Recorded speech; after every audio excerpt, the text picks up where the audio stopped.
네, 그럼 오늘 14강 원천 징수에 대해서 한번 말씀드려 보겠습니다. 참고로 이 앞에 있는 퇴직소득세 같은 경우에는 내용이 조금 지엽적이기도 하고 또 내용이 그렇게 또 쉬운 내용은 아니어서 요거랑 이제 양도소득세 부분은 이전에 말씀드린 것처럼 추후 강의에서 기회 되면 한번 설명드리겠습니다.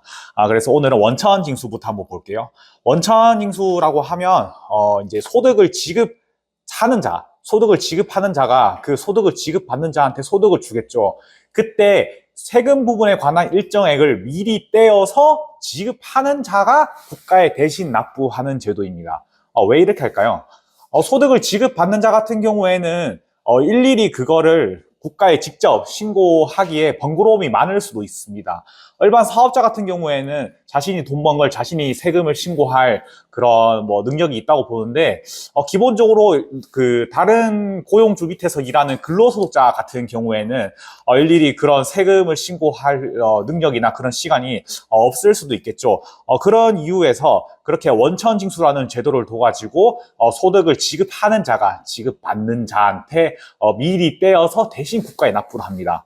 이렇게 하면 어떤 장점이 있을까요? 교환해 보면 그 밑에 제도 운영 이유가 있는데 먼저 탈세를 방지할 수 있습니다. 아무래도 지급받는 자가 그렇게 누락을 하거나 또는 잊어버려서 또 신고를 못할 수가 있는데 대신에 지급하는 회사에서 미리 납부를 해버리니까 어떤 탈세를 방지하는 데 도움이 될 수도 있고요. 두 번째로 미리 뗀 금액을 나라에 납부를 해버리면 조세 수입의 조기 확보 등에도 도움이 될 수 있습니다. 그래서 이런 이유 때문에 원천징수 제도를 운영하고 있다. 다시 한번 말씀드리지만 지급하는 자가 지급받는 자한테 미리 떼는 겁니다. 지급하는 자가 미리 떼어서 나라에 납부를 대신하는 것이다.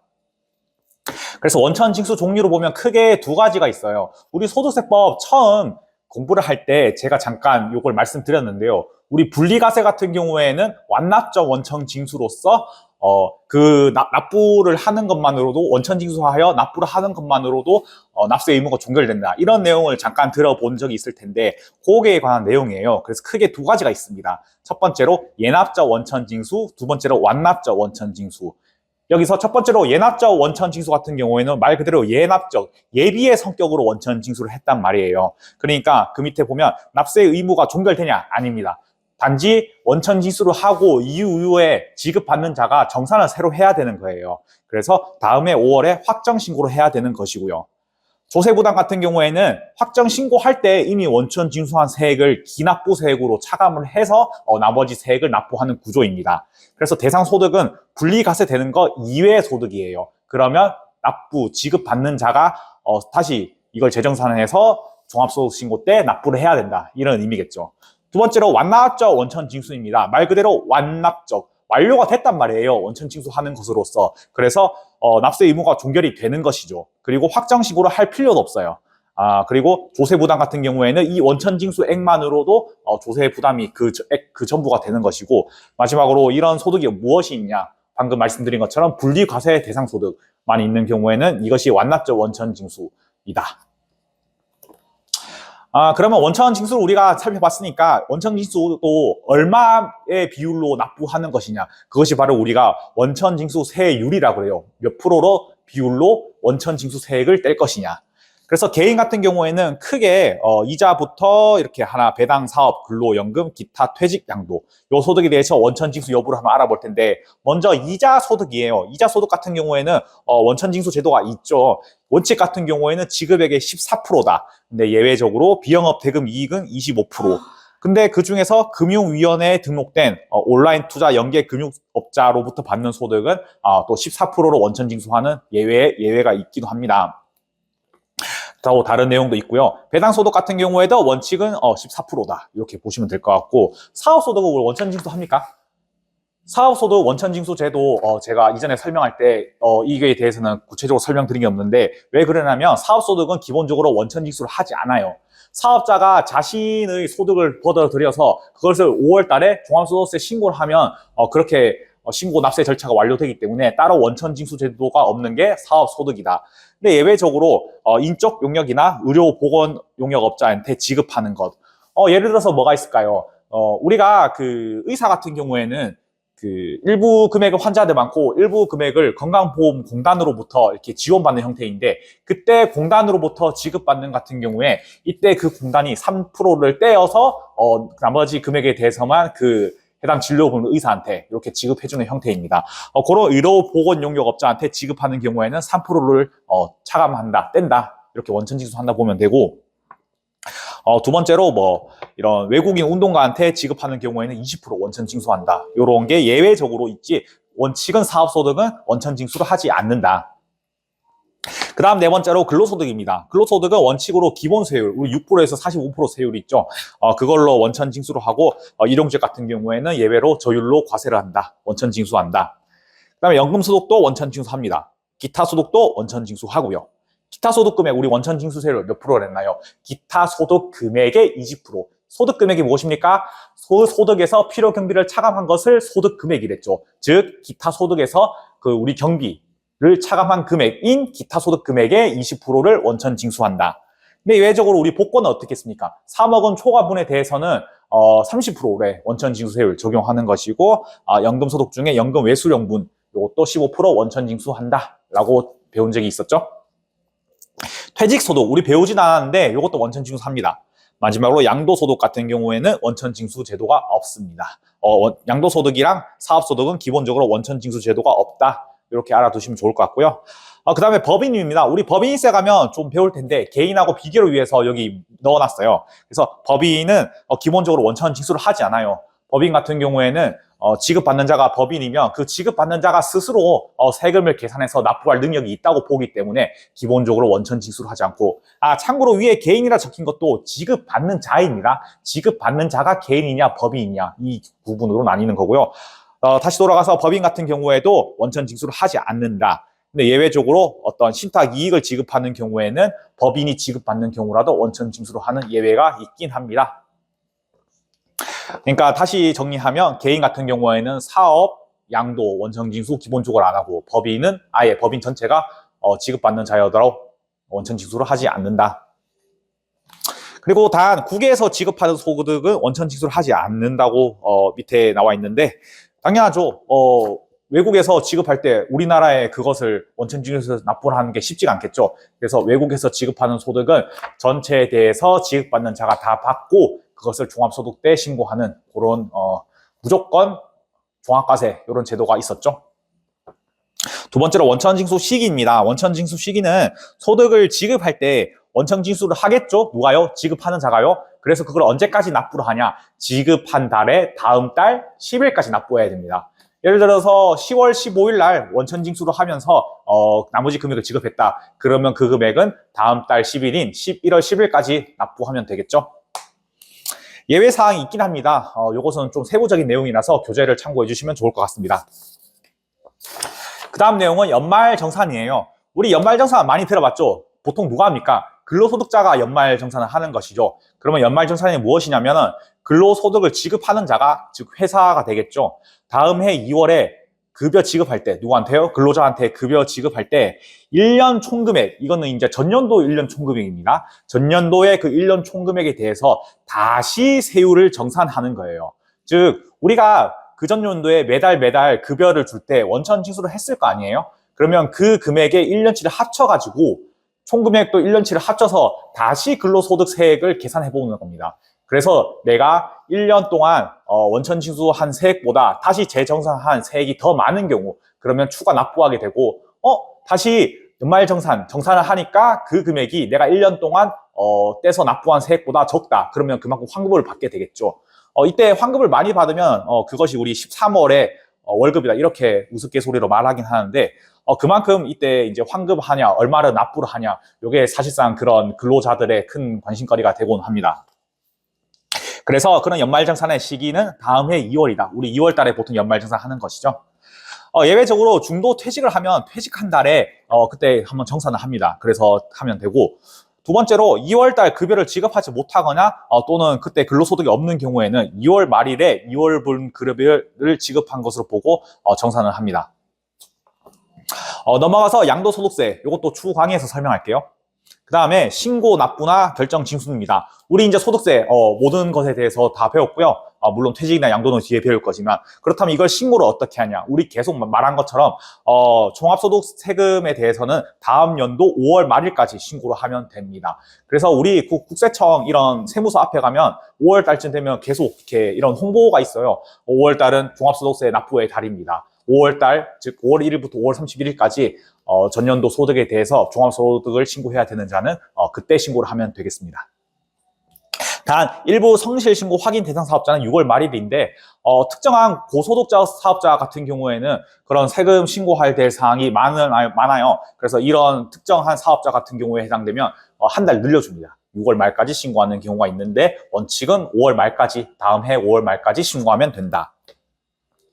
예외를 몇 개 보겠습니다. 중간 예납이 있어요. 우리 5월 말까지 신고로 납부를 하는데 그 중에 절반은 그 해, 이건 다음 해가 아니에요. 그 해 11월 달에 미리 납부를 합니다. 이때 나라에서 고지를 해주고요. 만약에 그 금액이 50만 원 미만이면 부징수합니다. 이때 11월 달 나야 되는 중간 납부액은 그 해 5월 31일 날 이미 납부한 금액의 5월 달에 이미 납부한 금액의 절반이에요. 그 금액이 50만 원 미만이면 부징수합니다. 그러면 이 금액은 어떻게 되냐? 그 다음 해에 종합소득세 신고할 때 이미 납부한 중간 연납세액은 기납부세액으로 차감이 됩니다. 그렇게 해서 고지 납부가 원칙이고 50만 원 미만은 소액이기 때문에 징수하지 않고 다음 연도 종합소득세 신고할 때 한 방에 징수한다. 예외적으로 일정 요건에 해당되는 경우에는 고지된 세액이 아니고 내가 신고할 수도 있습니다. 요거는 교재 참고해 주시면 될 것 같고, 두 번째로 사업장 현황 신고입니다. 이거 누가 하냐?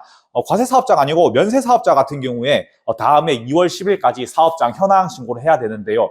이걸 왜 해야 되냐면 일반 과세 사업자 같은 경우에는 우리가 부가가치세 신고를 하죠. 부가가치세법에 따라 신고를 하면 그때 이미 나의 매출이나 매입이 어느 정도 파악이 되기 때문에 부가가치세 신고한 것으로 베이스를 해가지고 종합소득세 매출 매입을 신고하면 되는데 면세 사업자 같은 경우에는 따로 부가가치세를 신고를 하지 않아요. 왜냐하면 부가가치세상 사업자가 아니기 때문에요. 그렇기 때문에 그 사업자, 면세 사업자 같은 경우에는 다음해 2월 10일에 그 전년도 1년치 소득 금액에 대해서 한 번에 총수익 금액을 신고하는 제도가 있습니다. 우리가 그것을 사업장 현황 신고를 한다. 엄밀히 말하면 면세 사업자 현황 신고, 이게 맞는 말이겠죠. 근데 면세자를 생략해서 우리는 이걸 사업장 현황 신고라고 합니다. 다시 한번 말씀드리지만 이거는 면세 사업자만 해당됩니다. 네, 다음은 토지 등 매매 차익과 관련된 차상 양도 차익에 대한 예정 납부 신고.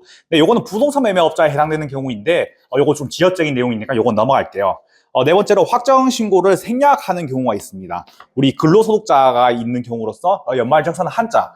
연말정산을 한 경우에는 우리 따로 5월달에 종합소득세 신고를 하지 않죠. 그래서 이뿐만 아니라 공적연금만 있는 자나 퇴직소득만 있는 자 같은 경우에는 따로 종합소득세 신고를 할 필요가 없다. 신고를 한 경우에는 할 필요가 없다. 이렇게 되고 그 외에 또 분리과세 대상, 이자, 배당, 연금, 기타만 있는 자는 그 분리과세만으로도 납세 의무가 종결되기 때문에 따로 연말정산을 할 필요는 없고요. 또 수시부과, 나라에서 수시부과를 하고 그 이후에 추가 발생 소득이 없으면 더 이상 뭐 신고를 할 필요는 없겠죠. 그래서 이러한 자도 확정 신고를 할 필요는 없습니다. 그 다음 분납입니다. 연말정산이 아니라 종합소득세가 나온 경우에 이것이 금액이 큰 경우가 있어요. 이때는 분납할 수 있는 제도가 있는데 얼마부터 분납이냐? 납부세액이 1,000만 원 초과하는 자는 납부 기한 후 2개월 이내 분납이 가능합니다. 그러니까 5월 31일 날 분납을 하고 그리고 7월 31일까지 한 번 더 분납을 할 수 있는 것이죠. 그러면 그 분납 금액은 어떻게 되냐면 납부세액이 2,000만 원 이하이면 1,000만 원을 초과하는 금액에 대해서 분납할 수 있습니다. 1,000만 원 먼저 내고 2개월 있다가 1,000만 원 초과 금액 내고 납부세액이 2,000만 원 초과하면 절반을 잘라서 절반을 5월까지 내고 절반을 7월까지 내고 이런 구조가 되겠죠. 그 다음에 결정과 경정입니다. 요거는 이제 과세관청에서 하는 것인데 결정은 종합소득세를 신고하지 않은 자가 있어서 과세관청이 세액을 조사하는 것, 이걸 결정이라 그러고요. 경정 같은 경우에는 납세 의무자가 신고는 이미 했어요. 신고했는데 그것이 잘못되는 경우가 있어서 과세관청에서 이를 바로잡아 수정하는 것을 경정이라 그럽니다. 그래서 이 차이점은 참고만 해주시면 좋을 것 같고요. 그 다음에 가산세 같은 경우에는 기본적으로 우리 무신고나 과소신고나 납부지원 같은 경우에는 국세기본법상 내용을 준용하고 있습니다. 그래서 그 내용 보시면 되고 소득세법상 가산세가 있는데 요거 좀 지역적이긴 해가지고 몇 개만 볼게요. 증빙서류 수치를 불성실했다. 우리 증빙서류를 받아야 되는데 그것을 못 받는 경우에는 미증빙 금액이 2%를 내야 되는 것이고 사업용 계좌 우리 그 개업을 하게 되거나 사업을 시작하게 되면 사업용 계좌를 홈택스에 등록을 하는 과정이 있습니다. 근데 그것을 놓치게 되면 미사용 금액, 사업용 계좌를 사용하지 않고 어떤 수입이나 비용 구조에 의해서 0.2%의 가산세가 있습니다. 나머지 금액을 읽어보시면 될 것 같고, 우리 문제 한번 풀어볼게요. 468페이지 문제 1번. 다음 중 소득세법상 원천징수에 관한 설명으로 옳지 않은 것은? 정답은 1번인데요. 원천징수는 소득금액을 지급하는 자에게 부과한 의무이므로, 그렇죠? 지급받는 자가 개인인지 법인인지에 관계없이 동일하게 적용한다. 가 아니고 개인하고 법인하고 우리 계속 구별해서 했었죠. 표 두 개. 그래서 법인은 신탁투자 이익만 원천징수하고 개인 같은 경우에는 각각 소득금액에서 다르게 원천징수를 적용했죠. 그래서 동일하지 않으니까 정답은 1번. 네, 문제 3번. 김용산 씨는 X2년 10월 25일에 금융위원회에 등록된 온라인 투자 연계 금융업자인 경기 핀테크를 통해 자금을 대여하고 주 경기 핀테크로부터 비영업 대금 이익 1,000만 원을 지급받는다. 주 경기 핀테크가 김용산 씨에게 지급하는 비영업 대금 이익 1,000만 원에 대해서 얼마를 원천징수해야 되냐? 원천징수할 소득세는 얼마인가를 묻고 있습니다. 일단 보면 우리 비영업 대금 이익의 원천징수 세율은 몇 프로를 했죠? 25%를 했죠. 근데 단 금융위원회에 등록된 온라인 투자 연계 금융업자로부터 받으면 14%라 그랬습니다. 근데 보면 온라인 투자 연계 금융업자로 받았네요. 그러면 1,000만 원의 14%인 140만 원이 원천징수할 소득세가 되겠죠. 정답은 2번. 문제 5번. 주용산이 주주총회에서 배당을 결의하여 주주인 주3일과 김한강 씨에 각각 1,000만 원을 지급했습니다. 현금 배당했네요. 주용산이 원천징수할 법인세 그리고 소득세는 얼마인가? 일단 보면 지급받는 자가 두 개의 주체로 나눠져 있죠. 주3일은 법인이고, 참고로, 주가 적혀 있으면 주식회사라 그래서 일반적으로 법인인 회사를 뜻합니다. 그리고 김한강 씨는 개인이 되겠죠. 그러면 우리 일반적으로 현금 배당, 일반적인 현금 배당을 하는 경우에는 지급받는 자가 법인이면 원천징수를 합니까? 안 합니까? 안 하는 것이죠. 그러면 원천징수할 금액이 없으니까 주3일은 0원. 원천징수할 금액이 되고, 김한강 씨 같은 경우 우리 일반적인 배당 같은 개인의 배당은 14% 세율로 원천징수한다 그랬죠. 그러면 1,000만 원에 14%인 140만 원이 원천징수할 금액이 되겠습니다. 정답은 2번. 우리 넘어가서 연말정산에 대한 문제 한번 볼게요. 다음 중 474페이지 문제 1번. 다음 중 근로소득 연말정산에 관한 설명으로 옳지 않은 것은? 정답은 1번인데요. 일반적으로 다음 해 1월분 급여를 지급한 때 연말정산을 수행한다가 아니고 2월분 급여 지급할 때 우리 근로소득에 대한 연말정산을 수행하는 것이죠. 틀린 것은 1번입니다. 넘어가서 우리 이제 신고 납부에 관한 문제를 한번 풀어볼게요. 496페이지 문제 1번. 다음 중 개인의 소득세 신고에 관한 내용으로 옳지 않은 것은? 정답은 3번인데요. 매년 정기예금이자 2,500만 원 이외의 소득이 없는 김철수 할아버지는 종합소득세 확정신고를 안 해도 된다. 우리 정기예금이자 같은 경우에는 이자소득이죠. 이자소득, 일반적인 이자소득 같은 경우에는 2,000만 원을 기준으로 종합소득세 신고를 하냐 안 하냐를 나누죠. 근데 여기서 보면 김철수 할아버지 정기예금 이자가 2,500만 원이네요. 그러면 종합소득세 확정 신고를 해야 되겠죠. 그래서 틀린 지문은 3번입니다. 문제 3번. 다음 소득세법상 신고 납부에 관한 내용 중 옳지 않은 것은? 정답은 3번인데요. 소득세는 분납할 수 있죠. 없다가 아니고 어떻게 됩니까? 1,000만 원이 넘어가는 경우 2개월 이내에 분납할 수 있고 2,000만 원이 넘어가는 딱 절반 2,000만 원 미만이면서 1,000만 원이 넘어가는 부분은 1,000만 원 부분에 대한 걸 한번 내고 2개월 있다가 나머지 부분에 대해서 내는 것이죠. 그래서 분납할 수 있으므로 정답은 3번입니다. 문제 5번. 다음 중 소득세법상 신고 납부에 관한 설명으로 옳지 않은 것은? 정답은 1번인데요. 부가가치세법에 따른 사업자가 예정신고 또는 확정신고를 한 경우에도 사업장 현황 신고를 하여야 된다. 우리 부가가치세법상 부가가치세 신고를 하면 사업장 현황 신고를 할 필요가 없죠. 이미 나라에서 매출이나 매입을 부가가치세 신고를 할 때 어느 정도 알고 있기 때문이죠. 그러면 우리 사업장 현황 신고도 누가 해야 한다 그랬죠? 면세사업자가 부가가치세 신고를 하지 않기 때문에 그 1년치 소득을 다음 해 언제까지요? 2월 10일까지 사업장 현황 신고로서 매출 매입에 대한 부분을 보여줘야 된다. 그 소득 금액을 베이스로 해서 종합소득세 신고를 하게 된다. 이렇게 정리해야 되는 것이죠. 그래서 정답은 1번 사업장 현황 신고 부가가치세법에 따라 하면 안 해도 됩니다. 우리 여기까지 소득세법 살펴보고 다음 시간부터는 법인세법에 대해서 한번 보겠습니다. 수고하셨습니다.